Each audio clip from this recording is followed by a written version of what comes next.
everybody. My name is Tyler King, and this is my co-host Karen Maldonado, and we are back with Narcissist. I am asking for a friend podcast. But guess what? This episode is going to be a little bit different. We're doing something where we're actually going to have a tool that you can use that Karen has came up with that will be beneficial for any relationship. So I know we normally kind of tailor it to narcissism and dealing with the relationships with them, but we're actually going to go in a different direction today. So we want this to be something that you can share with anyone and everyone that you feel like this can be helpful to in communication. So Karen, share with us this amazing tool that you have because I'm interested and I want to learn some more about it and see how it could even help me with Okay. my communication. Yes, that'd be great. Well, in my practice, I'm retired now. I actually do a little life coaching, but I was a professional counselor for many years. And so, in my sessions with couples or with families, I would have them sitting in front of me, and I would always offer them a bottled water. So, Mm. one like this. Oh, And so you mean for them to drink in case they get thirsty or? exactly, exactly. So, but sometimes in counseling, things might get heated the same way they would get in the person's home when they were having a disagreement, right? And so it happens sometimes right in front of the counselor. And so when I had those situations, I wanted to be able to really hear both of them and hear their hearts. But sometimes there'd be one that was a little more verbose and would take over the conversation, or one might be a little too quiet. And so a little Mm. passive about communication. And so I kind of had to help both of them or all of them, depending if I was Yeah. working with the family or with a couple. And so I would say, okay, well, this is what we're going to do right now. Let's calm down for a second, take some deep breaths, Yeah. and I'm going to explain something to you that we're going to work with. And so I call this bottle talk. And so I'll point to one of the people in the family or in the couple, and Hmm. I'll say, you're going to pick up your bottle right now for me. And they would pick it up. And I would say, whoever is holding the bottle is the only one talking. Hence the Mm. name Bottle Talk. Bottle So talk. Okay. Bottle Talk is that's how it got the name. So just to be clear, they're not drinking this water. This is for them to hold the bottle. Well, in this case, everybody has water because I would always give Right. it to them. But I would Right. say this object now has become the object that you're going to pass. And Ooh. and if you are holding it, you're the one that's allowed to talk. If you're not holding it, you're not talking. So that kind of Perfect. kept order. And it would also force each of the participants to really listen to what the other person was saying. Because now, Mm. a lot of times we'll be, especially if we're in some kind of a heated argument, we're going to be thinking ahead about what we want to say next. But this forces them to actually take in because of the steps. And I'll tell you what the steps are. So So, Karen, you're telling me you're in counseling and people actually have a hard time listening to one another? Is that really a thing? believe Just kidding. Just it or kidding. not, believe it or not, yes. So they don't always show their best side. They I can imagine what you've seen. Yes. So the first step is for you to, well, I do have a sheet that I give my clients, or I would Okay. give my clients back then, and I still give it to my my coaching clients. But Hmm. it's basically the rules. The rules are you can't raise your voice, you can't use the bottle as a weapon. You have to really listen to what the other person is saying because your job is going to be to repeat back what you heard. So there's Hmm. a lot of steps to just consider before you actually Yes. get into the first actual step. So first And step, they both have to agree to these steps before you can move forward with the, okay. yes, yes, yes. Okay. And so then the first person now that has the bottle, is their job is to, whatever it is that their disagreement is about, they need to first tell me the facts. Well, tell each other the facts. They're really going to be looking at each other, not at me.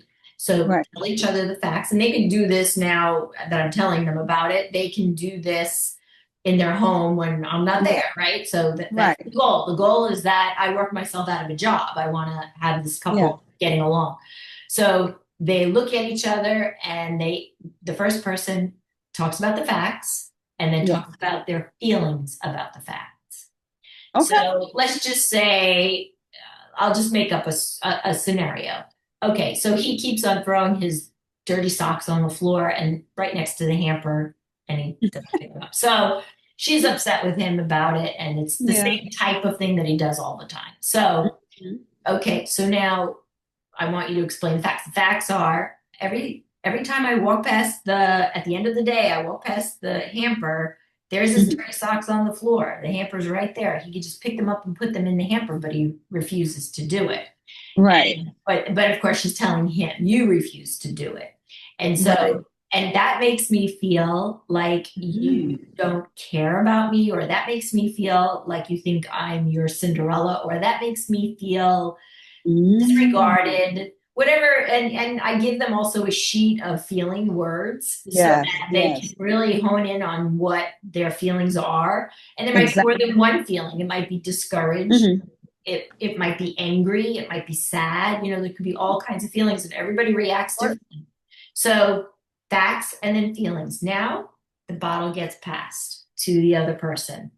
So in this case, the husband now says, okay, now it's not his job now to say, well, there's plenty of times that you did, blah, blah, blah. That's not the time. The time right now is his job is to say, okay, I heard you say that at the end of the day, you are constantly seeing my socks at the base of the hamper, but not in the hamper. And you Hmm. feel like that is disregarding you, and it's, Hmm. just trying to irritate you or whatever she might have come up with. He has to repeat it. Yes. After he says that, then he has to say, did I get that right? He wants to check in and make sure he really listened well. And then her Mm. job will be to say yes or no. So let's just say he Mm. got it right. So now she's hears that he understands everything to this point. His job now, so the first step is her facts and feelings. Second job is his repeating back the facts and feelings. Yes. Okay. And now he also has to validate what is Oh, it yes. that she said Mm. that has value to him.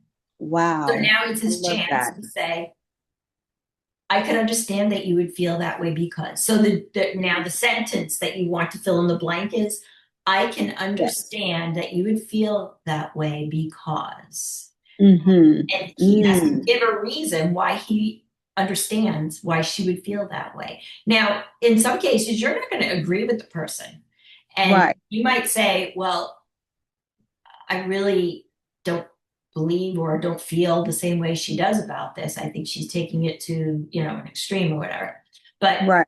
but you're trying to consider your partner's experience and what they're feeling.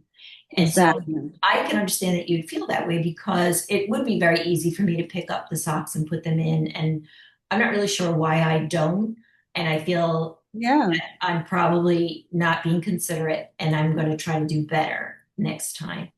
Mm-hmm. That validation of her feelings is the key. That is the key to any disagreement, is that you are validated for what you're feeling. And so Yes. he Wow. needs to do that. And so once he does that, he'll say, did I make you feel validated? And hopefully she'll feel Mm. validated. And now it's his turn to say, well, the reason why I didn't put the socks in, I think it was probably for the past 5 days, is because I noticed everything in the hamper was white and my socks are colored. And so I thought that you had a separate place that you put. So there could be, like, sometimes there's actually a really good reason why somebody's Mm. doing something. So here's the benefit of the doubt, right? You're giving that person the Yes. opportunity to explain themselves. So here's my facts, Yeah. here's my feelings. And I feel sad that you think that I wasn't caring about you, because that's not the way I roll. Or Wow. the conversation could go this way. Uh-huh. You're right. I could very easily have picked them up and put them in the hamper. And I don't know why I don't do it, but now that you're bringing it up this way, I'll be more careful to try to do that. And I might just need your help to remind me sometimes if I forget, but just say it in a nice way. So, Yeah. so that conversation now has gone from yelling to, it's been spoken about in a way where there's no yelling, because the rules are you don't raise your voice. Well, what if I say in a calm voice, Well, I don't really see what the big deal is. Can't you just pick them up and throw them in the laundry basket? I Okay, mean, I do so much work, Karen. I mean, I pay all the bills. Got all this stress at work. And I mean, the last thing I want to be, bothered about is some socks that are on the floor that he can easily pick up or she can easily pick up and put it in the laundry. I mean, is that what we're reducing our marriage down to? okay. So now there's value in what's been said there. There is value. Okay. Um, so you want to be careful. So now, okay, so the bottle is in his court in this case, right? And so he Okay. says that. That's his answer. And how would you think if you were going to put yourself in his shoes? How would you think he would feel after he says all that? And it kind of makes me feel what do you think his feelings might be? I mean, in his mind, he feels like that's a valid concern. Like, because I'm looking at it as okay, a person who really even is able to verbalize that, they really have some conviction about it to a degree if they're verbalizing it and hearing themselves say it and still feel like that was an okay statement, right? So, Right. what do you do when it comes to that? Because I Okay. like the two examples you gave, but someone could throw a curveball and say something like that and Well, then that's almost kind very of flip good. it on you and say, Yeah. like, why are you making such a big deal of something that can easily, if you see it, why don't you just pick it up and put it in there? Right. It's that, Right. yeah.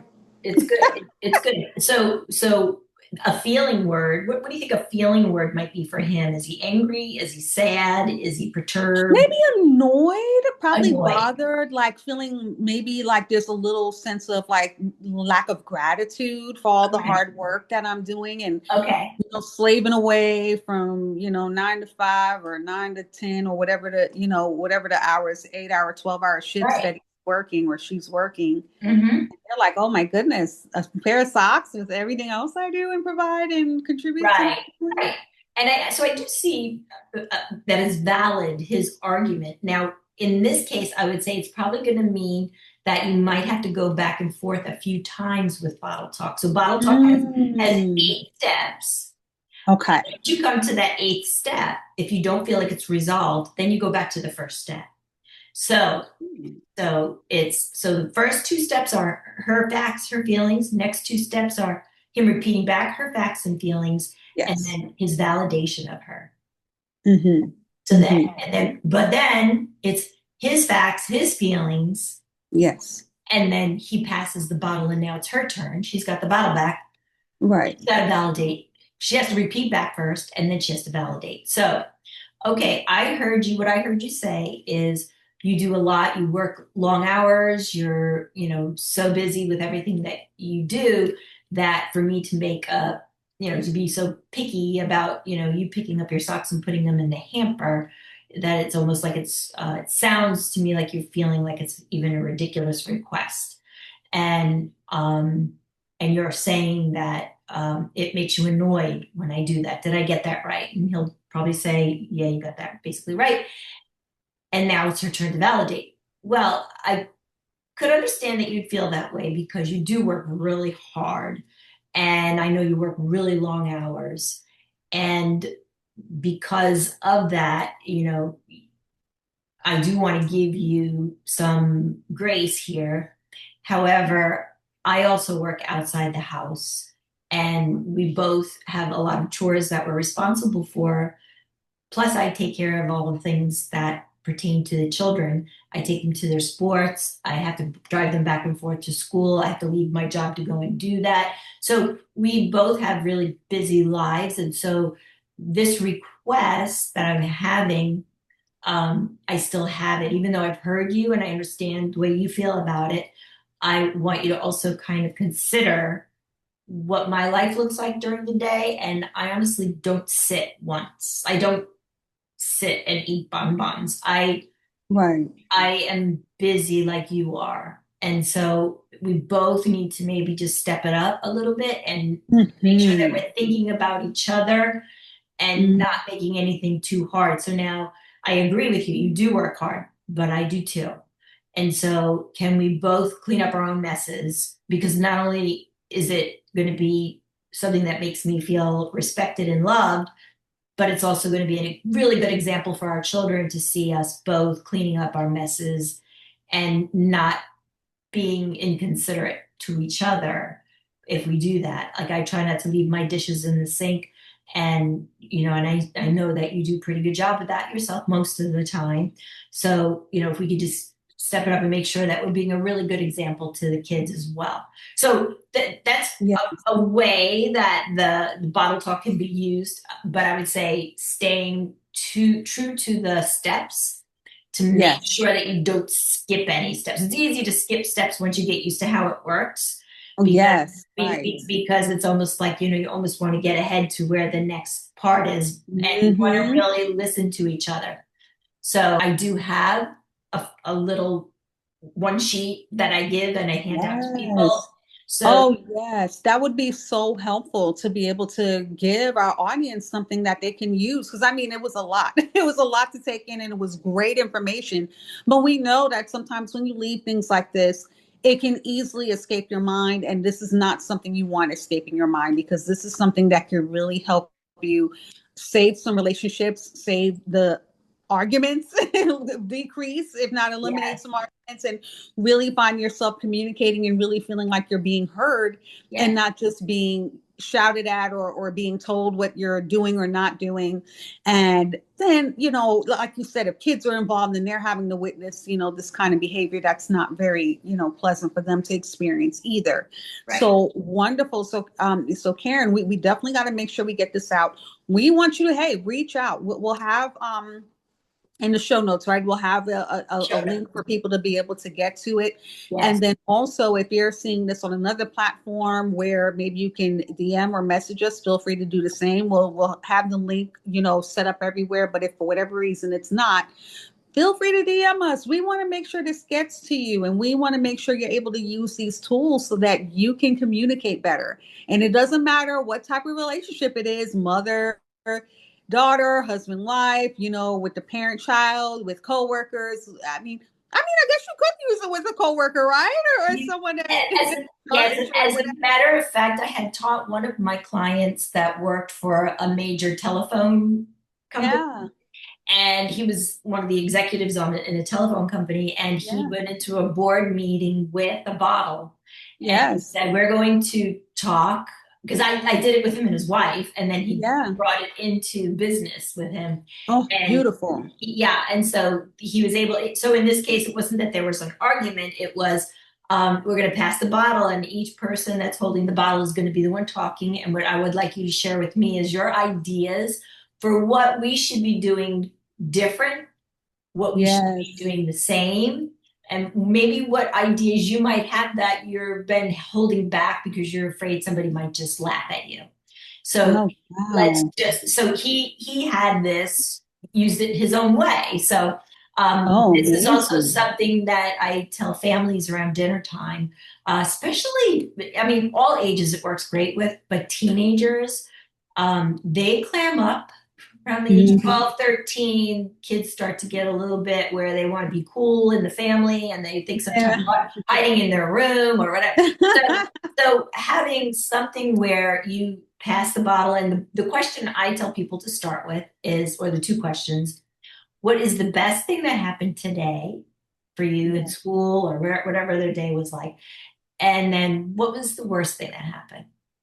And so you're Wow. hearing your kids on a regular basis around the dinner table if you do dinner together. And that's why dinners are important in households, Yes, they because, are. it gives you the opportunity to really, hear your kids and hear their hearts. And kids won't readily bring up stuff that made them sad in school or bring up stuff that maybe even makes them happy. But if you ask that open ended question, what's the best thing that happened? What's the worst thing that happened? Open ended Yeah. meaning you can't answer it with yes and no. You have to give some detail. Wow. And so I love that. yeah, and so you have Oh, a way now for there to be some more conversation in the household.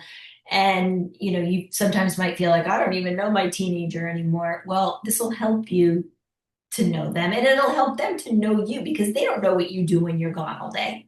They don't know right. when they're gone all day if you're home. They don't know. So share your day with each other. And this is kind of a way to get into that.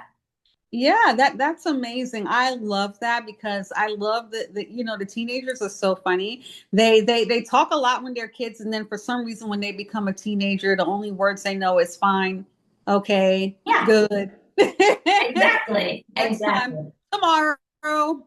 Yes. No, yes. It's like these one word, and I'm like, hello. No Yes. more dialogue here. Yes, and it forces them to think too. It forces them to Yeah. think, if you're raising them Christians, that you want Yes. them to have a thankful heart. You want them Of to be joyful, right? course. And we Hmm. have to have gratitude in order to Gratitude. actually, feel the joy of the Lord, right? We have to realize all the things He's given us. And so if you Mm. ask Him, what's the best thing that happened today?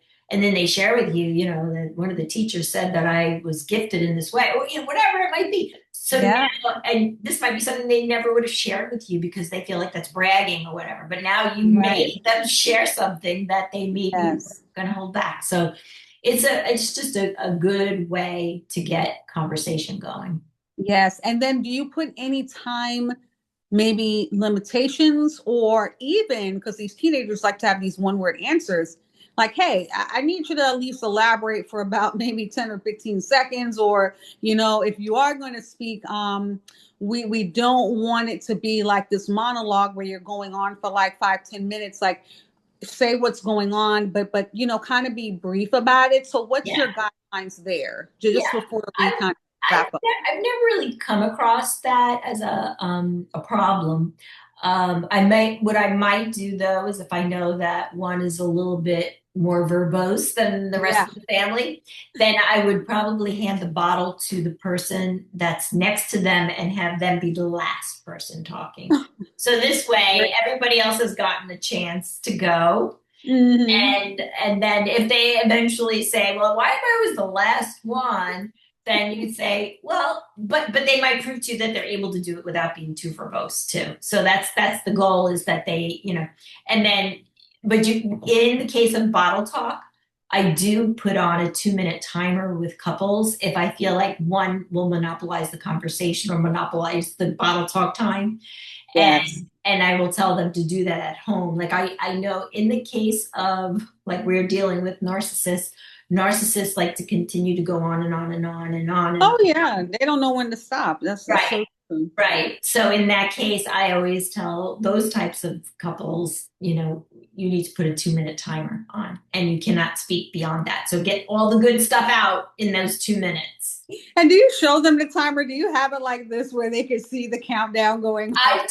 I don't for myself when I'm with them, I don't put the timer on. I tell them about the timer and I tell them how to do it and everything. But for me, I will just stop them. Oh, you'll just stop them. Okay, great. Because I was about Yeah. to say, it's kind of funny to hear the alarm go off or they see the Yeah. clock going closer to the 2 minutes and they're like, Yeah. anyway, that's just me being silly. But you know what, Karen, this has been so great. So, like I mentioned before, you're gonna see that link in there. I want you to go ahead and grab that link.